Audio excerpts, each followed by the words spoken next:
Hello everyone, this is Sudhir and welcome to our YouTube channel. Today we discuss next topic है हमारा resource planning in India. पिछली जो class थी उसके अंतर्गत हमने रिसोर्स प्लानिंग के बारे में पढ़ा था कि प्लानिंग होती क्या है। आज हम पढ़ेंगे बेटा resource planning in India, India के अंदर रिसोर्स प्लानिंग के बारे में। तो चलिए स्टार्ट करते हैं बेटा। तो ये जो टॉपिक है वो काफ़ी छोटा ही है, काफ़ी बड़ा नहीं है और मैं इसको जल्दी ही कंप्लीट कराने की कोशिश करूँगा। और फिर हम जो पढ़ेंगे वो पढ़ेंगे लैंड रिसोर्स के बारे में। चलिए स्टार्ट करते हैं। Availability of resource is necessary for development any region या any country. Availability of resource is necessary for development, विकास के लिए संसाधनों का होना अति आवश्यक है बेटा, ठीक है ना। Availability of resource is necessary for development.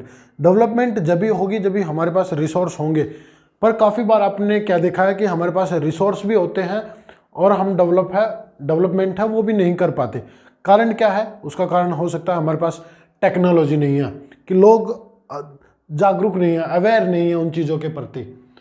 तो यहाँ पे ये पॉइंट मैंने यहाँ पे इसलिए नहीं लिखा, कुछ एक जो पॉइंट है वो मैं आपको एक्सप्लेनेशन है वो दे देता हूँ। Availability of resource is necessary for development of any region. हाँ, ये लाइन बिल्कुल सही है और स्टिक भी है बेटा। क्या कि जो रिसोर्स होंगे, जहाँ जिन स्थान पे रिसोर्स आपको देखने को मिलेंगे वहाँ डेवलपमेंट के लिए वो काफ़ी ज़्यादा इंपॉर्टेंट एक रोल है वो अदा करते हैं। पर कुछ एक जो कंट्री हैं, कुछ एक कॉन्टिनेंट ऐसे हैं जिनके अंतर्गत आपको रिसोर्स हैं वो तो देखने को मिलते हैं, पर वहाँ पे डेवलपमेंट नहीं है। क्यों नहीं है? उसका कारण मैंने आपको बता दिया। उसका जो कारण है कि टेक्नोलॉजी की जो टेक्नोलॉजी है, या फिर जो वहाँ के जो लोग हैं वो अवेयर नहीं है उनके प्रति, या उनके पास इतनी पूंजी नहीं है या इतना पैसा नहीं है कि वो उन चीज़ों का यूज कर सके। चलिए अब आगे बात करते हैं। Resource planning is complex process. ये काफ़ी जटिल प्रक्रिया है। जैसे आइडेंटिफिकेशन एंड इन्वेंट्री, उन चीज़ों का पता लगाना चाहिए, हमें रिसोर्स का पता लगाना चाहिए और उनके बारे में हमें अधिक से अधिक जो जानकारी है वो इकट्ठा करना चाहिए। चाहे वो हम सर्वे करके करें या मैपिंग करके या क्वालिटी या क्वांटिटी को ध्यान में रख के उनके लिए हम क्या करें, एक स्ट्रक्चर है वो तैयार करें, एक टाइप से एक ग्राफ तैयार करें कि हमारे पास यहाँ पे इतने रिसोर्स मिलते हैं और इनकी क्वालिटी और क्वांटिटी इतनी है। तो ऐसे भी हम क्या कर सकते हैं, रिसोर्स प्लानिंग है वो कर सकते हैं। प्लानिंग स्ट्रक्चर बनाकर, कि हमें प्लानिंग जो स्ट्रक्चर है वो बनानी चाहिए कि हम कैसे कैसे इस्तेमाल है वो करें और हमारे पास इनको हम कितने लंबे समय तक इनका इस्तेमाल है वो कर सकते हैं। तो प्लानिंग स्ट्रक्चर है वो बनाना चाहिए। आगे क्या बता रखी है, ओवरऑल नेशन डेवलपमेंट प्लान्स, कि पूरे नेशंस के लिए डेवलपमेंट के लिए जो प्लान्स हैं वो तैयार करने चाहिए। पूरे राष्ट्र के लिए या पूरे देश के लिए जो प्लान्स हैं, जो योजनाएं हैं वो तैयार की जानी चाहिए, ताकि पूरे देश के अंतर्गत विकास है वो हो सके, या पूरी जो कंट्री है उसके अंदर जो डेवलपमेंट है वो हो सके बेटा। Resource planning start from first 5 year plan after independent. जो रिसोर्स की जो प्लानिंग है बेटा, जो रिसोर्स की जो प्लानिंग है बेटा वो स्टार्ट हो गई थी हमारी इंडिपेंडेंट के बाद ही, जब हमने फर्स्ट 5 ईयर जो प्लान्स है उनको अडोप्ट किया था। जो 5 ईयर जो प्लान है उनको हमने अडोप्ट किया था। पहले ही 5 ईयर प्लान्स के अंतर्गत हमने एग्रीकल्चर और रिसोर्स पे काम करना है वो स्टार्ट कर दिया था। तो यहाँ पे ये बता रखा है कि जो 5 ईयर जो प्लान्स थे उनके अंतर्गत हमने इनको जो रिसोर्स जो प्लानिंग है उस पर ध्यान है वो दे दिया था। जैसे एग्जांपल की मैं बात करूं, यहाँ पे 2 देश होते हैं, जो कंट्री हैं, कोई भी कंट्री है लगा लीजिए, उसके पास एक के पास रिसोर्स ज़्यादा है पर वो इकोनॉमिक्स रूप से क्या है, बैकवर्ड है, इकोनॉमिकली बैकवर्ड रीजन है वो, या बैकवर्ड कंट्री बन जाती है। क्यों? क्योंकि उनके पास टेक्नोलॉजी नहीं है। यहाँ पे एग्जाम्पल है वो आप अफ्रीका कॉन्टिनेंट का दे सकते हो, क्योंकि अफ्रीका कॉन्टिनेंट के अंदर आपको गोल्ड भी देखने को मिलेगा, सिल्वर भी, कॉपर भी, मतलब डायमंड भी, ये सारे जो रिसोर्स हैं वो आपका अफ्रीका कॉन्टिनेंट के अंदर देखने को मिलते हैं बेटा, पर वो ज़्यादा डेवलप नहीं है। कारण क्योंकि टेक्नोलॉजी नहीं है, वहाँ के जो लोग हैं वो अवेयर नहीं है, उनके पास इतनी पूंजी नहीं है या मैं कहूँ कि पैसा अवेलेबल नहीं है कि वो उसका इस्तेमाल कर सकें और उनको बाहर निकाल सके माइनिंग के लिए। तो यूरोपियन जो कंट्री है उन्होंने क्या किया, वो वहाँ पर गए, और आगे बताऊंगा मैं, यहाँ पे लिख रखा है मैंने पॉइंट कि देखिए ये लिख रखा कि अफ्रीका और एशिया के जो देश हैं उनके अंतर्गत कॉलोनाइजेशन हुआ, उपनगरीकरण है, उपनिवेशवाद है वो हुआ उन देशों के अंदर। और क्या हुआ, वहाँ पे जो भी रिसोर्स अवेलेबल थे, यहाँ पे जो भी रिसोर्स अवेलेबल थे बेटा,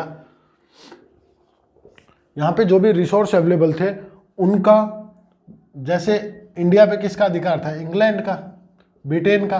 ब्रिटेन ने क्या किया, यहाँ से रिसोर्स निकाले और अपने देश में व्यापार के लिए उनको भेज दिया, या व्यापारिक जो कंपनियां हैं वो इन देशों में आई और यहाँ पे जो भी रिसोर्स मिलता था उनको क्या करती थी, निकालती थी और अपने देश है वो वापस ले जाती थी।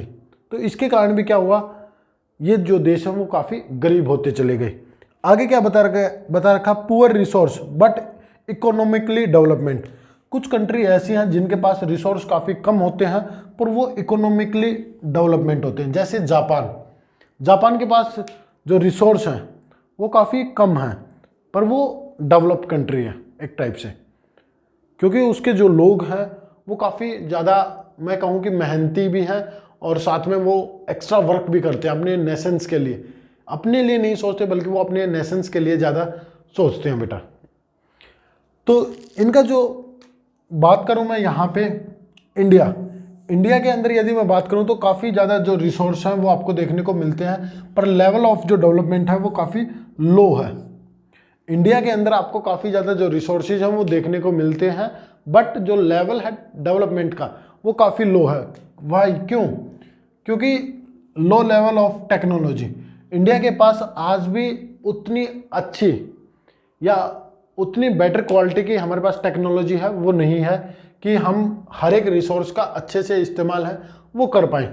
और दूसरा जो कारण है वो क्या है कि यहाँ के जो पीपल हैं वो अवेयरनेस नहीं है, वो जागरूक नहीं है, तो ये भी कारण है। अब बात करते हैं नेक्स्ट टॉपिक जो आता है वो आता है बेटा हमारा कौन सा, कंजर्वेशन ऑफ रिसोर्स। ठीक है ना, कंजर्वेशन ऑफ रिसोर्स पे मैं बात करूंगा। तो अलग अलग जो व्यक्ति थे उन्होंने अलग अलग जो विचारधाराएं हैं वो अपनी दी हैं। ठीक है ना, किसको, कंजर्वेशन को लेकर, कि रिसोर्स की जो कंजर्वेशन है वो काफ़ी ज़रूरी है, काफ़ी नेसेसरी है आने वाली जो फ्यूचर जनरेशन है उसके लिए। इसी के ध्यान में रखते हुए महात्मा गांधी ने एक जो स्टेटमेंट है वो दी है, आप अपनी बुक के अंदर भी देख सकते हो बेटा। महात्मा गांधी ने कहा है कि हमारे पास रिसोर्स अवेलेबल है और वो हर एक व्यक्ति की जो नीड्स है उनको पूरा कर सकती हैं, बट उस व्यक्ति की नीड्स है वो कंप्लीट नहीं कर पाती जो लालची होता है। लालची व्यक्ति की ये जो रिसोर्स है वो हमारे पास अवेलेबल है पर वो लालची व्यक्ति की ज़रूरत है उसको कभी पूरा नहीं कर पाएंगे या पूरा कर पाते हैं। तो ये महात्मा गांधी ने कहा था। और कुछ लोगों का मानना है या कुछ विद्वानों का मानना है कि जो रिसोर्स है वो एक नेचुरल गिफ्ट है हमारे हमको दे रखा है, अर्थ ने हमारे को एक नेचुरल जो गिफ्ट है वो दे रखे हैं रिसोर्स, तो हमें उनका अच्छे से इस्तेमाल है वो करना चाहिए ताकि कोई प्रॉब्लम है वो न हो, हम आसानी से अपना जो डेवलपमेंट है वो कर सकें, किसी चीज़ पर डिपेंडेंट न रहें।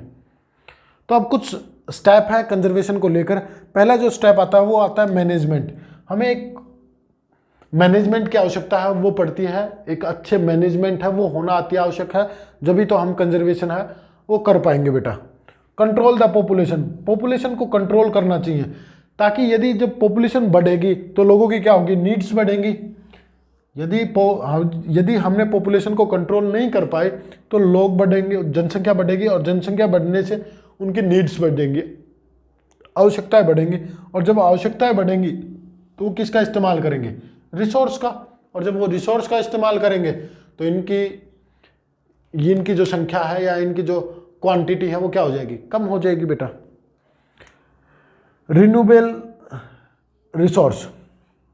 रिन्यूएबल जो रिसोर्स है उनका यूज है वो हमें ज़्यादा से ज़्यादा करना चाहिए, जैसे solar energy, wind energy, bio energy, इनका जो रिसोर्स है वो हमें काफ़ी ज़्यादा है वो करना चाहिए।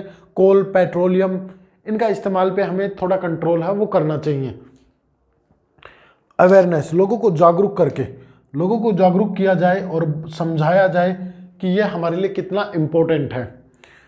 गवर्नमेंट के द्वारा प्रोग्राम्स चलाए जाएं, कैंप या फिर गवर्नमेंट पॉलिसी के द्वारा लोगों को समझाया जाए प्रोग्राम्स के द्वारा, या फिर जो जैसे नाटक है इनके द्वारा, या एड्स टीवी पे, या फिर कैंप लगाकर लोगों को बताया जाए, समझाया जाए कि कितना आवश्यक है रिसोर्स हमारे लिए और हमारी फ्यूचर जनरेशन के लिए। गवर्नमेंट पॉलिसी, सरकार नीतियाँ बनाकर, सरकार अपनी कुछ जो पॉलिसी है वो लाए, जैसे सोलर एनर्जी। एक एग्जांपल मैं देता हूँ कि जो सोलर जो प्लेट होती है हमारी, या जो सोलर जो एनर्जी होती है, इसको कन्वर्ट करते हैं हम इलेक्ट्रिसिटी के अंदर भी, तो इसके लिए हम सोलर प्लेट का इस्तेमाल करते हैं। तो गवर्नमेंट है वो इन पे सब्सिडी है वो प्रोवाइड कर रही है, छूट प्रोवाइड कर रही है। तो इस तरह के जो कार्यक्रम हैं, इस तरह के जो प्रोग्राम्स हैं, या इस तरह की जो नीतियां हैं वो सरकार ने लानी चाहिए, और जो रिन्यूएबल जो रिसोर्स है उनको हमें ज़्यादा से ज़्यादा इस्तेमाल है वो करने पर हमें जो सरकार है वो थोड़ा लोगों को अट्रैक्ट करे और उन पर किसी न किसी एक टाइप से समझाने की भी कोशिश करे, और कुछ ना कुछ प्रोवाइड करे, उनके बारे में टेक्नोलॉजी प्रोवाइड करे और समझाए, तो आसानी से ये सारी जो चीज़ें हैं वो संभव हो पाएंगे। तो आशा करता हूँ ये जो टॉपिक था वो आपको क्लियर हुआ होगा। तो आपको मिलते हैं नेक्स्ट वीडियो में। जो टॉपिक है वो है लैंड रिसोर्स के बारे में। तो आज की क्लास इतनी ही थी। आपको अच्छी लगी हो तो लाइक करें, शेयर करें और चैनल को सब्सक्राइब कर लीजिए बेटा। ऐसी ही वीडियो देखने के लिए घर पे रहें, सुरक्षित रहें और अपनी पढ़ाई को जारी रखें। मिलते हैं नेक्स्ट वीडियो में नेक्स्ट टॉपिक के साथ। Thank you and thank you very much.